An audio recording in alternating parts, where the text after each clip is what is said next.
Baiklah, kita ketemu lagi dalam kuliah daring, kuliah online, mata kuliah studi kelayakan bisnis. Karena kuliah kita ini kuliah daring dan menggunakan media YouTube, diharapkan Anda untuk mengklik subscribe dan tanda lonceng di channel YouTube ini demi kelancaran pelaksanaan proses belajar mengajar kita selanjutnya. Terima kasih.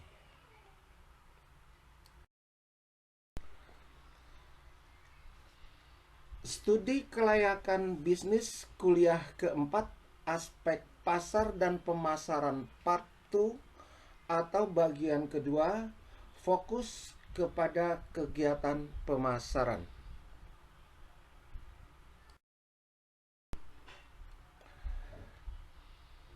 Setelah mengetahui kondisi permintaan dan penawaran di pasar, serta setelah kita dapat meramal permintaan, maka perusahaan harus melakukan studi pada 3 kegiatan, yaitu: 1. Penentuan segmen, target, dan posisi produk.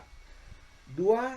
Kajian untuk mengetahui hal-hal utama dari konsumen potensial seperti perihal sikap, perilaku, serta kepuasan mereka atas produk-produk sejenis.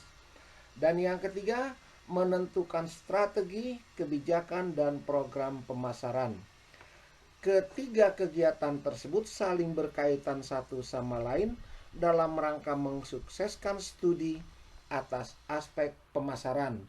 Keseluruhan analisis untuk ketiga kegiatan ini hendaknya dilakukan secara cermat sehingga dapat diketahui apakah bisnis untuk barang atau jasa yang akan dipilih atau digeluti adalah layak atau tidak ditinjau dari aspek pemasaran.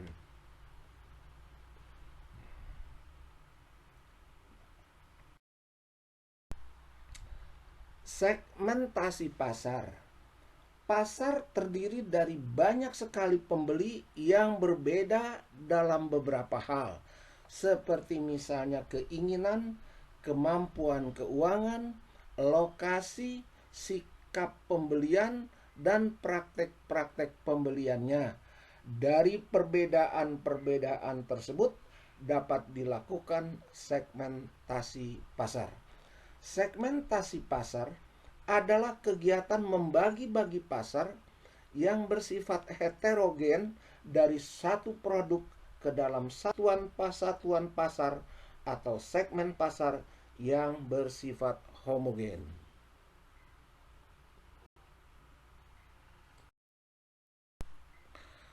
Aspek segmentasi pasar.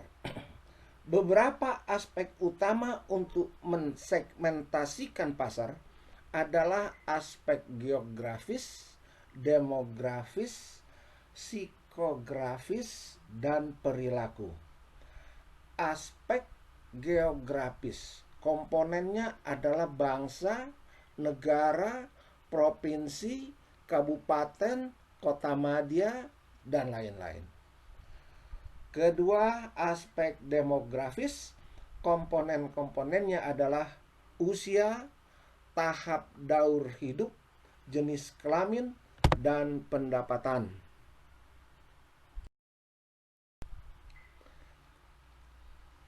Ketiga, aspek psikografis, komponennya adalah seperti kelas sosial, gaya hidup, dan kepribadian. Keempat, aspek perilaku, komponennya adalah kesempatan, tingkat penggunaan, status kesetiaan, tahap kesiapan pembeli, dan sikap.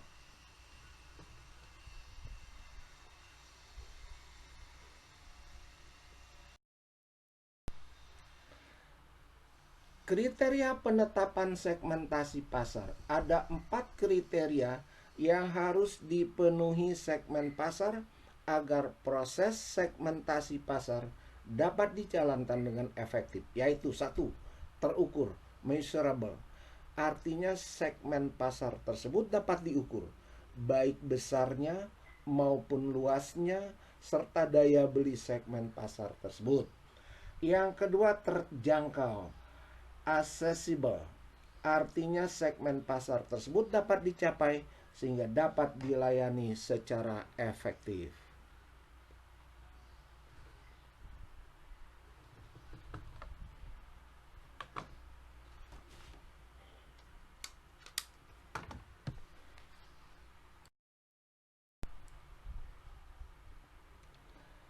Ketiga, cukup luas, substansial, sehingga dapat menguntungkan bila dilayani. Keempat, dapat dilaksanakan, actionable, sehingga semua program yang telah disusun untuk menarik dan melayani segmen pasar itu dapat efektif. Penetapan pasar sasaran. Penetapan pasar sasaran adalah merupakan kegiatan yang berisi dan menilai serta memilih satu atau lebih segmen pasar yang akan dimasuki oleh suatu perusahaan. Apabila perusahaan ingin menentukan segmen pasar mana yang akan dimasukinya, maka langkah yang pertama adalah menghitung dan menilai potensi profit dari berbagai segmen yang ada.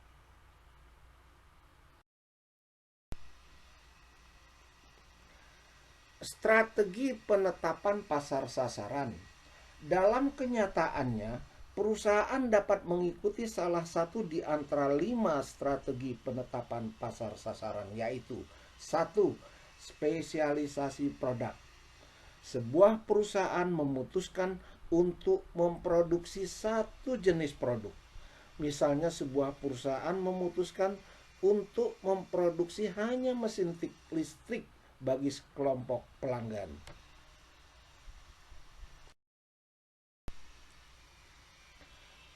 Kedua, konsentrasi pasar tunggal. Ialah sebuah perusahaan dapat memusatkan kegiatannya dalam satu bagian daripada pasar. Biasanya perusahaan yang lebih kecil melakukan pemilihan ini. Yang ketiga, spesialisasi selektif.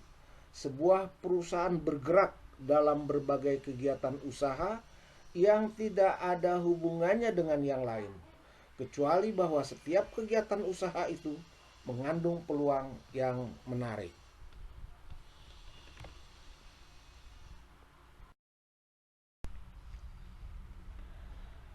Keempat, spesialisasi pasar. Misalnya, sebuah perusahaan memutuskan untuk membuat segala macam mesin tik, tetapi diarahkan untuk sekelompok pelanggan yang kecil. Dan yang kelima, peliputan keseluruhan yang lazim dilaksanakan oleh industri yang lebih besar untuk mengungguli pasar.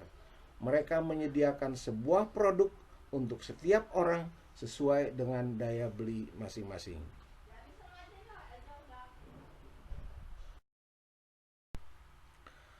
Penempatan posisi pasar.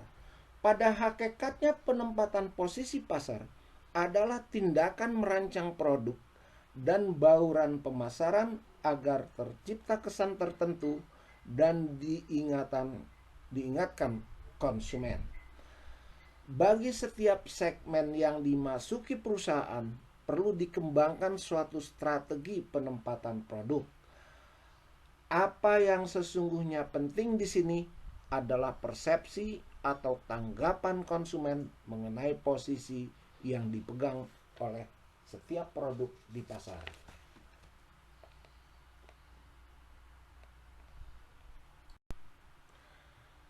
Bauran pasar.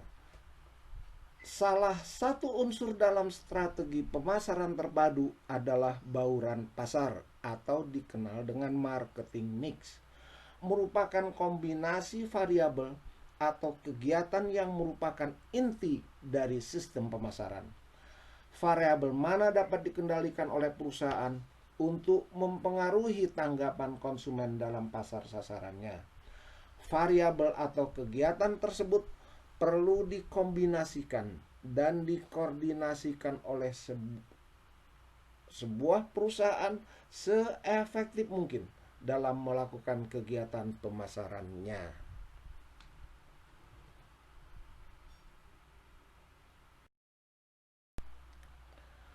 Unsur bauran pasar.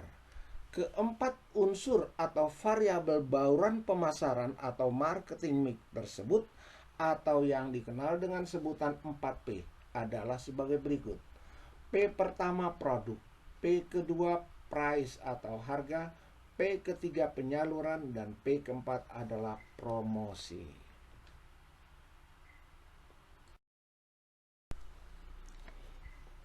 Sikap konsumen. Sikap konsumen memainkan peranan yang penting dalam membentuk suatu perilaku. Pada umumnya, sikap dipergunakan untuk menilai efektivitas kegiatan pemasaran. Sikap merupakan evaluasi menyeluruh yang memungkinkan orang merespons secara konsisten berkenaan dengan objek atau alternatif pilihan yang diberikan.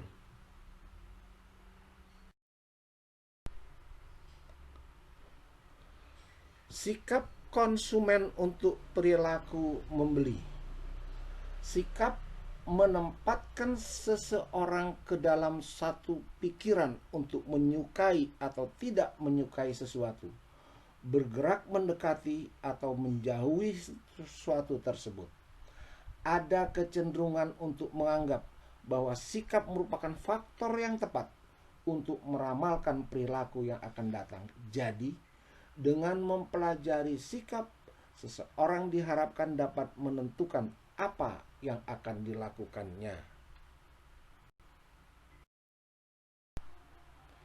Perilaku konsumen. Perilaku konsumen merupakan tindakan langsung dalam mendapatkan, mengkonsumsi, serta menghabiskan produk dan jasa yang dipasarkan. Perilaku konsumen terbagi ke dalam dua golongan. Satu, perilaku yang tampak.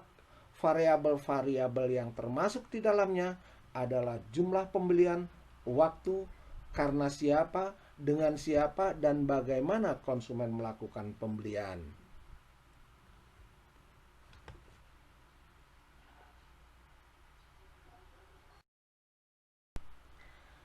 Kedua, perilaku yang tak tampak. Variabel-variabelnya antara lain adalah persepsi, ingatan terhadap informasi, dan perasaan kepemilikan oleh konsumen. Kepuasan konsumen. Kepuasan konsumen adalah tingkat perasaan konsumen setelah membandingkan antara apa yang diterima dan diharapkan. Seorang pelanggan jika merasa puas dengan nilai yang diberikan oleh produk atau jasa, sangat besar kemungkinannya menjadi pelanggan dalam waktu yang lama. Faktor-faktor yang mempengaruhi kepuasan pelanggan adalah mutu produk dan pelayanannya, kegiatan penjualan, pelayanan setelah penjualan, dan nilai-nilai perusahaan.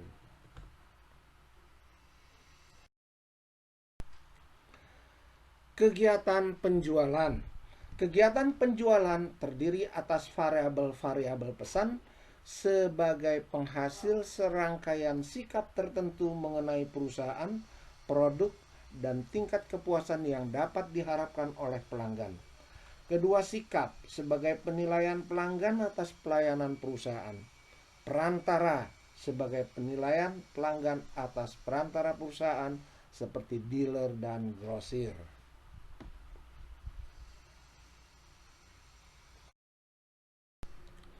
Baiklah, untuk sesi ini kita tidak ada latihan. Anda pelajari saja baik-baik melalui paparan slide maupun melalui YouTube ini. Sekiranya kurang jelas, dengarkan berulang-ulang kali untuk lebih dipahami. Dan akhirnya demikianlah kuliah keempat kita. Semoga bermanfaat buat kita semua. Sekian dan terima kasih. Wassalamualaikum warahmatullahi wabarakatuh.